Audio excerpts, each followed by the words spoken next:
I never thought I would set foot here again. The train's whistle faded behind me, swallowed by the mist that clung to the valley like a shroud. And with every step down the familiar road, the years I spent away unraveled into nothing.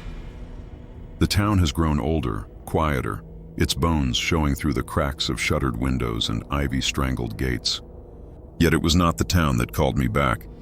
It was something far deeper, something I had never been able to bury. No matter how much soil lay between us, the mansion rose before me like a ghost itself, its windows blind with dust, its walls mottled with damp and creeping vines. Once it was my refuge. Now it loomed like a cathedral of secrets, waiting to swallow me whole again. The doors groaned when I touched them, as if protesting my return, but I pressed forward, heart hammering with both dread and a hunger I could not name. Perhaps you think me foolish, stepping into ruins that should have stayed abandoned. But if you're reading this, perhaps you'll forgive me for loving someone who no longer belongs to the living. I could still hear his voice in the silence, faint as breath on the back of my neck. "You'll come back, won't you?" he once asked, eyes bright with a promise neither of us understood. I promised. I should never have promised, and yet here I was, with the taste of old roses and damp earth heavy in the air, with my hands trembling against the banister of the staircase where we once whispered our futures. Every shadow seemed to lean closer, listening, waiting. The house remembered me and him, and soon I would remember everything too, when I close my eyes. I can still see him as he was, the boy who stood at the edge of the river with the evening sun behind him, hair gilded like fire, laughter spilling into the air as if it could defy the silence that clung to this town. He was my first love, my only love, though I scarcely knew what love meant then. His presence was a fever, an ache, a brightness that outshone everything else. Every stolen glance, every brush of his fingers across mine felt like the world tilting, promising something vast and eternal. We were young, too young to understand the cruelty of eternity. But he believed in it, with a devotion that unsettled me even as it thrilled me. Forever, even beyond the grave, he swore, pressing his lips to mine beneath the arching willows. I laughed then, half afraid, half elated because I thought words could not bind us. I was wrong. His death was sudden, brutal, the kind of accident that silences entire rooms. The river that once reflected his laughter swallowed him whole, leaving only ripples and whispers in its wake. I remember the chill of that night, the way the town's bells rang hollow, the way I clutched the last rose he gave me until its thorns drew blood. I never told anyone what he whispered before he died. Some secrets burn too fiercely to share. Some promises refuse to loosen their grip, even after the body is gone. That first night, I could not sleep. The walls of the house creaked like old bones settling, and the air carried the scent of mildew and rain. I lay awake, staring at the ceiling where moonlight fractured through broken shutters, until something, a shift of silence, a prickle at the nape of my neck, drew my gaze to the window. There it was, a rose, fresh, impossibly red, its petals glistening as if dew-kissed, though the night outside was dry. It lay on the sill with quiet reverence, the stem cut clean, thorns intact. My heart stuttered, and for a moment I was a girl again, breathless beneath the willows as he pressed one into my hand. He always chose roses, never daisies, never lilies, only roses, our roses, and no one else ever knew where he hid them for me. I rose from the bed, my fingers trembling as I lifted it. The petals were soft, velvety, too real, too alive. I pressed it to my face, inhaling that sweet, familiar fragrance, and the world dissolved. His voice came to me then, faint but sharp as glass, a whisper threaded through memory. "Every rose is a piece of me. Keep them safe and I'll find you again." My skin turned cold. He had been dead for years, buried beneath stone and earth, sealed away from touch and breath. And yet, here it was, as fresh as the day he placed the last one in my palm. Who could have left it? No one knew. No one could have known. I set it carefully on the table, though its presence throbbed like a wound in the room. Sleep would never come now, not with roses blooming from the grave. I wandered the corridors the next morning, trying to pretend the rose had been some cruel trick of my imagination. Yet the house itself betrayed me. The mirrors along the stairwell clouded as I passed, though my breath never touched their surface. Floorboards moaned under phantom weight as if someone walked a step ahead, unseen but insistent. Doors that I swore I had left ajar now stood firmly closed, their latches clicking softly in the silence. The mansion was not abandoned, it breathed. I felt it in the draft that whispered my name without sound, in the pulse that seemed to throb beneath the peeling wallpaper. Shadows moved with a will of their own, stretching too far, clinging too close. And sometimes, just at the edge of hearing, I caught it, the faint echo of laughter, of footsteps chasing mine, of whispers pressed against the walls. Once I paused before the parlor door, certain I had heard the creak of the piano bench shifting inside. My hand lingered on the knob, heart pounding, but I could not bear to open it. I knew what song he would play. I knew it would hollow me out to hear it again. Maybe I should have left then. But how could I leave when he was waiting? The house remembered us both. It had preserved him in its marrow, in its shadows, in the silence that stretched like a promise I could no longer break. It was near midnight when the house finally surrendered him to me.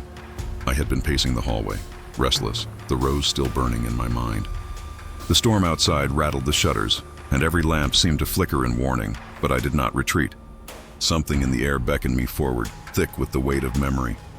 At the far end of the hall, beneath the fractured glow of moonlight, he appeared. My breath broke. He was as I remembered, yet not, his figure pale, almost luminous, as though the air itself was straining to hold him. His eyes caught me first, dark, endless, filled with a hunger that was not wholly human. My knees weakened, torn between collapsing and running toward him. "You came back." The words slipped into me like a blade wrapped in silk. His lips did not move, yet I heard him, felt him, deep in the marrow of my bones. "You shouldn't be here." My voice cracked, though I knew it was useless. He was here, undeniable, as real as the trembling in my hands. A shadow of a smile curved his mouth, both tender and cruel. "And yet, you still want me." I did. God help me, I did. Terror coiled in my chest, but it was swallowed by the ache of recognition, by the fire that no grave had smothered. The storm howled through the rafters. The lamps died one by one, but I could not move. He stood there, my love, my ghost, waiting for me to cross the distance between us. And in that moment, I knew I was already his again. I told myself I would not reach for what is dead. But when he stepped closer, the space between us folded with memory, and my hands betrayed me. His skin was a cold map, as if frost had learned the shape of him. Yet beneath that chill, there was a warmth I recognized, heat folded into every syllable of his name. Our hands met like an apology, and the world narrowed to the press of his palm against mine. He smelled of damp earth and old roses, of things that rot and still remember. When his lips found mine, they were both feather soft and bone quiet. An impossible tenderness threaded through with the metallic tang of something gone from this world. Passion rose in me like fever, even as a revulsion backed the heat, an animal knowledge that this closeness was wrong. I kissed him because every part of me ached to, and I flinched because every part of me knew I should flee. "Kiss me, and you'll never escape me again," he breathed. And the words opened like a wound and a promise. I wanted to say no. I wanted to tear free and run until my lungs burned. Instead, I leaned into him, into ruin and rapture both, because some loves are heavier than sense, and some vows are anchors that drown you willingly. When we parted, the mark of his mouth on my skin was ice and bruise, an intimate injury that would not heal as easily as memory. It was not until the days blurred into nights that I understood what bound him here. His voice came to me in fragments, like shards of glass pressed into my dreams. His laughter, his pleas, his fury, each whisper carried the echo of that moment beneath the willows, when I swore to love him forever. What seemed harmless then had become a chain now, coiling tighter with every breath I took in his presence. He confessed it one night, his form flickering in the candle's glow. "You called me back?" he said, eyes burning with devotion too fierce to endure. "Your promise kept me. Your love would not let me rest."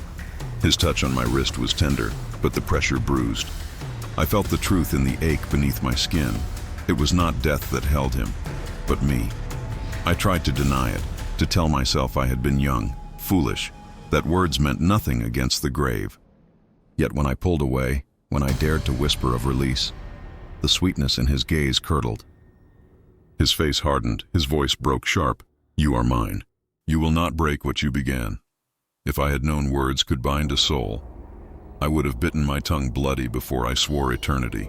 Now the vow had become a curse, and love itself the knife at my throat. Time lost its meaning once he returned to me. Days folded into nights, and nights stretched into eternities where I could not tell if I was dreaming or waking. He was everywhere, waiting in the corridors, standing by the bed, hovering just beyond my reach. At times, he was as tender as the boy I had once loved, brushing my hair from my face, pressing ghostly kisses to my hands as though worshipping them. In those moments, I felt almost safe, almost cherished, but it never lasted. There were nights when the air grew heavy with his anger, when his presence pressed down like a storm about to break. His voice would lash at me, torn from the grave, accusing, desperate. I waited in the earth. Do you know what that feels like? The words struck harder than any hand could. I wanted to comfort him, to soothe the ache I could feel seeping from his very being. And yet part of me recoiled, terrified of the vast hollow place that had shaped him. When I pulled away, when I begged for rest or for silence, his jealousy flared. The walls trembled, the mirrors cracked, and his cold grip closed around my arm until bruises bloomed like roses beneath my skin. Still, when I wept, he softened again, whispering as though his fury had never existed. I can't lose you again, not even to death. So I stayed, caught between the promise of love and the threat of ruin.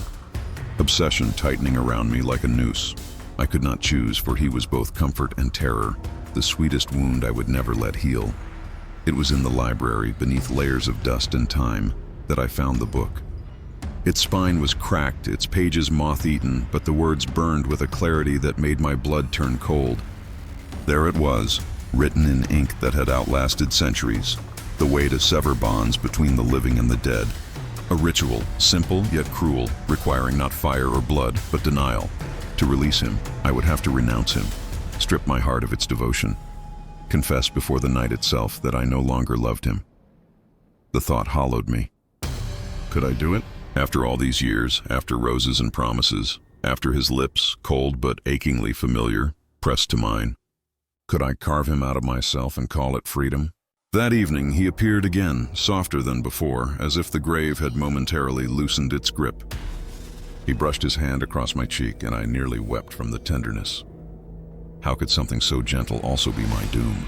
The book's words burned inside me. To love him was to be consumed. To renounce him was to lose him forever. No middle ground, no mercy. Only a choice that would tear me apart no matter which way I turned. If you were me, would you set him free? Or let him consume you? The night of the ritual bled with storm. The sky tore itself open, spilling rain like shattered glass, and the path to the graveyard twisted beneath my feet, each step heavier than the last. I clutched the book to my chest, its pages trembling with the wind, my heart splintering under the weight of what I was about to do. His grave waited at the hill's crest, roses blooming unnaturally thick around the stone, their petals blackened by the storm. As I knelt, the earth shifted. He rose before me, not holy flesh, not holy spirit, but something raw and burning, as though the grave itself had forged him anew. His eyes found mine, wild with longing and rage. Don't you dare leave me in the dark again. His voice thundered over the storm, cracking the air like lightning. His hands reached, trembling, desperate, the storm bending to his will. Tears blurred my sight, but I forced the words from my lips, each syllable tearing me open. I loved you alive. I love you still, but I cannot love your ghost. The roses writhed, thorns lashing like serpents, the ground buckling beneath me. He fell to his knees, caught between fury and pleading, his face contorted in something both human and monstrous. For a heartbeat, I almost broke, almost reached for him, but I spoke the final denial, and the storm answered. Light seared the darkness, the roses crumbled to ash, and the earth swallowed his cry. He was gone. The silence that followed was worse than the storm. When the storm finally broke, silence draped itself over the world like a funeral veil. The graveyard lay still, the roses reduced to brittle ash, and the stone that bore his name was bare once more. I staggered back to the mansion, the ritual's words still raw on my tongue, convinced that I had severed him at last. Freedom, I told myself, though it tasted less like victory and more like hollow air. The house felt emptier than ever, its halls stripped of whispers, its mirrors dull and lifeless. I should have been relieved. Instead, the absence carved into me deeper than his presence ever had. Loneliness settled into my bones, heavier than fear, heavier than love. Exhausted, I collapsed onto the bed. My eyes fluttered closed, certain that at last I might sleep without dread. But when I turned my head to the side, I froze. There, upon my pillow, lay a rose, fresh, red, alive. My breath caught in my throat, terror and longing flooding me in equal measure. The petals glistened as though kissed by midnight dew, the scent rising sweet and familiar. My hand trembled as I reached for it, and my voice cracked into the silence. Was he gone, or had the ritual only bound him closer? Was this freedom, or the beginning of something far worse? If you ever find a rose where no one should have left it, run, or don't. Maybe you'll understand why I stayed.